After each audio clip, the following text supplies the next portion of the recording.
میں بہت زیادہ طویل مسائل پڑھنے کا مجھ میں حوصلہ نہیں ہے.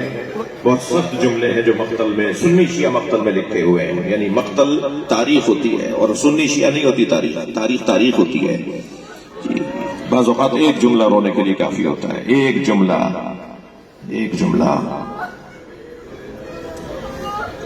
میں اگر ابھی ممبر سے گر جاؤں تو میرے بھائی علی مجھے سنبھالیں گے، مونس بھائی مجھے سہارا دیں گے.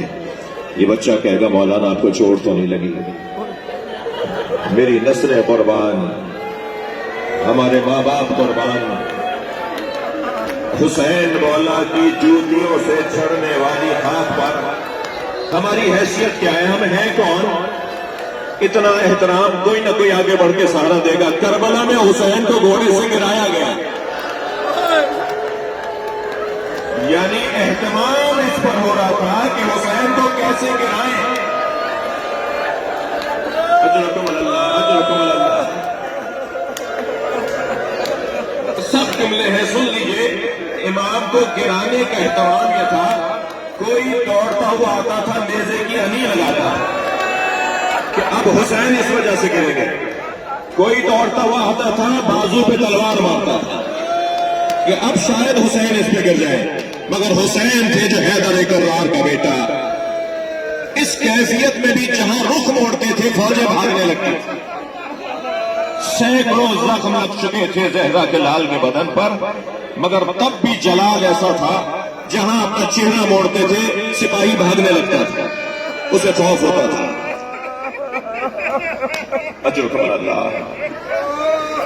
عبداللہ ابن عفیف ازدی مولا علی کے بھی صحابی ہیں، نبی مکرم کی بھی انہوں نے زیارت کی، مگر کیونکہ نبی کی زیارت انہوں نے کم سنی میں کی ہے تو صحابہ کرام کے بارے میں جو کسوٹیاں ہیں ان پر وہ پورے نہیں اترتے، اس معنی میں کہ کم سن تھے، لیکن انہوں نے مولا کائنات کے ساتھ وقت گزارا.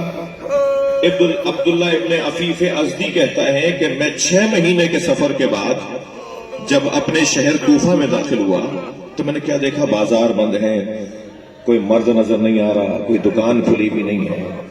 تو کہنے لگا، میں اپنے آپ سے کہنے لگا شاید کوفے میں طاعون آ گیا، کوئی بیماری آ گئی ہے، کوفے والے شہر چھوڑ کر چلے گئے ہیں. یہ سوچتا ہوا کہتا ہے میں گھر میں داخل ہوا تو بیٹی نے بڑھ کر استقبال کیا. بیٹی سے پوچھا بیٹا یہ کوفے والے کہاں چلے گئے؟ کہنے لگی بابا جلدی آپ بھی دوبارہ سے تجدید قوت کیجئے، تجدید قوہ کیجئے، تھوڑا سا استراحت کیجئے اور دوبارہ گھوڑا تیار کیجئے اور یہاں سے چلے جائیے.